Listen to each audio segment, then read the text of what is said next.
ये मेरे साथ एक और हैं, अब तो ये फाइटर हैं। इनको ब्रेस्ट कैंसर हुआ था, हांगकांग में रहती थी, ब्रेस्ट रिमूव कराई ये उम्मीद से कि ब्रेस्ट कैंसर से मुक्ति मिल जाएगी।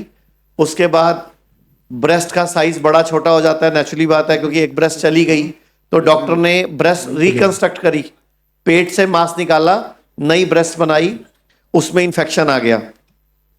और जब ब्रेस्ट नई बनाई तो दूसरी वाली साइज और उसका साइज डिफरेंस हो गया, तो दूसरी को भी काट के छोटा करा।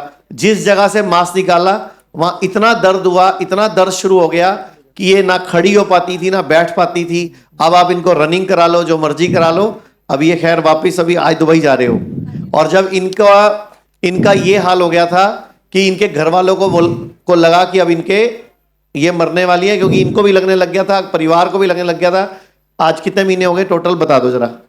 मैं 8 महीने से मनीष आचार्य जी को फॉलो कर रही हूँ। जब 8 महीने पहले मैं इनके पास में आई थी तो मैं बहुत ज़्यादा नर्वस थी, क्योंकि आफ्टर ऑपरेशन मुझे इतना पेन यहाँ पर चालू हो गया था कि उसकी वजह से मैं चल नहीं पाती थी, बैठ नहीं पाती थी और कोई भी घर का काम नहीं कर पाती थी, बच्चों को देख नहीं पाती थी। आधा घंटे से ज़्यादा अगर मैं बैठ गई तो मुझे लेटना ही पड़ता था, इतना पेन होता था, और लेटने के बाद भी पेन ख़त्म नहीं होता था और मैं उससे बहुत ज़्यादा परेशान थी। मैंने अचानक से मनीष आचार्य जी का वीडियो देखा, तब मैंने अपने हस्बैंड को बोला कि मेरे हस्बैंड का नाम विनय है, कि विनय मुझे वहाँ ले चलो, मैं बिल्कुल ठीक हो जाऊंगी, कि वहाँ पर इतनी सब बीमारियाँ ठीक हो रही है तो मेरी सब ठीक हो जाएगा वहाँ पर।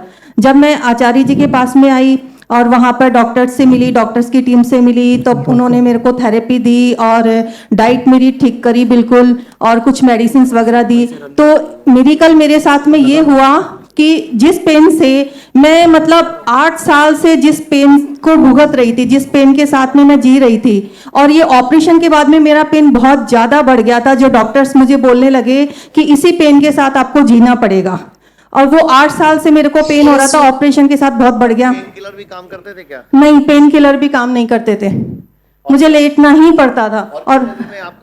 और जब मैं यहाँ हिम्स हॉस्पिटल में एडमिट हुई तो लिटरली में मेडिकल ये हुआ कि 4 दिन में मेरा पेन गायब हो गया और मैं पूरे कैंपस में पैदल चलने लगी और दौड़ने लगी। सारे काम मैं मतलब वहाँ पहले दिन गई थी तो बग्गी लेके जाती थी, फिर उसके बाद में मैं पूरे कैंपस में पैदल ही चलती थी। और आज भी मैं है ना पूरा एनर्जेटिक रहती हूँ। मैं पूरी डाइट फॉलो कर रही हूँ, सुबह 6 बजे उठती हूँ, रात को 12 बजे सोती हूँ, तब तक पूरी एनर्जेटिक रहती हूँ। पहले मैं कुछ भी नहीं कर सकती थी, ऐसा बहुत ज़्यादा मेरे अंदर वीकनेस थी, पेन था, तो मैं कुछ नहीं कर पाती थी। अब मैं फुल एनर्जेटिक हो गई। कितना खर्चा किया है ये ब्रेस्ट कटवाने में? और सर मेरा टोटल 2 करोड़ रुपए खर्च हो चुके हैं इन सब में।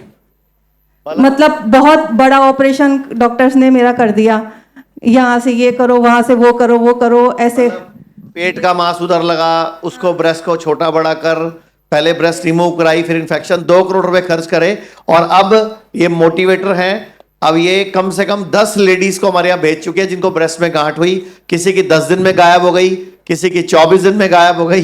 ये खुद ही बता रही है कि मैं उनको बोलती हूँ कुछ छेड़ना नहीं। इधर की मेरे ऑपरेशन के बाद यहाँ गांठें हो गई थी बहुत सारी, वो गायब हो गई पूरी और मैं पूरी एनर्जेटिक हो गई।